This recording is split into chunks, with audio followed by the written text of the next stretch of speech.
Have you ever struggled with pain, heartache, and disappointment? Wondering, is this all there is? Then this podcast is for you. Get ready for inspiration to discover your own true purpose-driven success with your host, Denise Hansard. Hello, everyone, and welcome back to Is This All There Is? Hi, I'm Denise Hansard, your host. And on today's episode, I want to address the elephant in the room. And this elephant is there for most women at some time or another. Now, men, I'm not excluding you, trust me, as I feel this can also happen to you. So just listen up and take in whatever resonates with you. First up, I want to recognize the profound role that we as women hold in shaping and healing our world. I mean, this responsibility requires us to stand tall in our worth and to make ourselves a priority.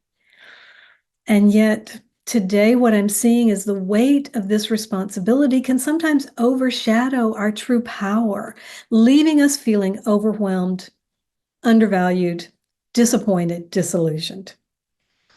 And that's why I want to talk about this subject. So, have you ever experienced the suffocating grip of imposter syndrome?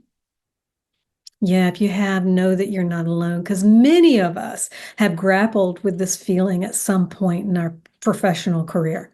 You know, it's that nagging voice of whispering doubts about our capabilities, despite knowing all of the achievements and the accomplishments that we know we've accomplished. You see, I've faced this struggle myself, and I understand how it can hold us back from reaching our full potential. It was after that major loss of mine, of losing the love of my life. You see, he and I worked together. So when he was gone, so was my career. And in the beginning, I took almost any job that I could take that brought in money. Administrative assistant, receptionist, whatever it was. I needed to pay the bills. And I also needed something that wasn't too hard to focus in on and do a job because I needed to grieve at the same time. As time went on and I began to come out of my grief, where I could literally function as a human being without breaking into tears at any moment, I decided to go for a career that would use my strengths through everything that I did.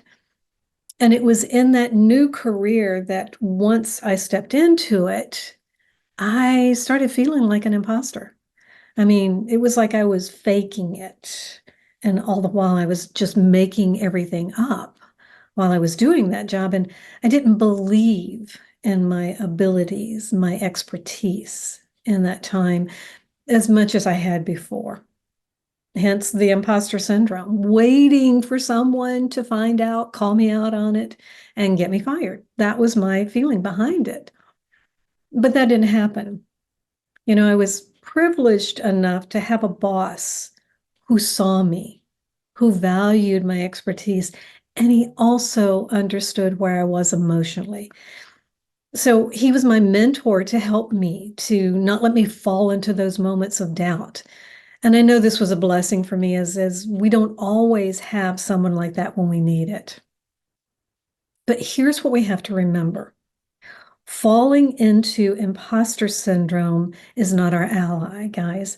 I mean, it really throws up that wall that we have to any growth, any new opportunities, even to our own well-being with everything. It brings about anxiety, it limits our willingness to take risk, and ultimately it leads to burnout. So how do we overcome this?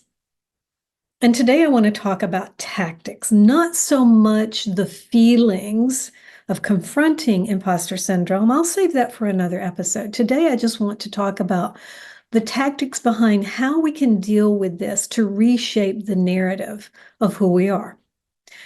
So first and foremost, we're going to focus in on the facts, because imposter syndrome is going to distort reality. It makes us believe we're not as competent as we truly are. So here's what I'm telling you to do, or I'm encouraging to you, let me say that to do. I want you to make a brag book, or put it on your computer and make a brag folder with this. In that is going to hold all of those accolades, all of those thank you notes, all of those times that someone has said, wow, I couldn't have done this without you. That's what I want you to put in there. And I want you to do it daily if you have to, but at least weekly. It's going to do a couple of things with this. It's going to, number one, behind the scenes, when your review comes up, you can go back to that brag book. It's easy to look at everything you've accomplished. What it does for you in the way of imposter syndrome is it helps you to separate the fact from the fiction, especially when you start believing what your mind is telling you, that you're not good enough, that you're faking it, that you're an imposter.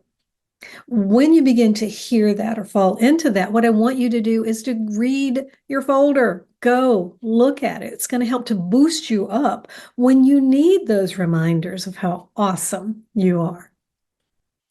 Next, I want you to become aware of those negative thoughts, the negative words that you're saying, either to yourself or out loud. And let's look at reframing them. You're going to do it from a way of compassion, understanding, a little bit more generosity toward yourself at this time. So when you start hearing yourself thinking or saying, I'm worthless. I just am not good enough to take on that project. I just don't know. What I want you to do is go back, read your brag book, and start reframing your words and your thinking to, wow, look what I have accomplished. Shift your perspective on everything, okay? When you begin to hear or say out loud, I can't do that. I need to learn blah, blah, blah, blah, blah.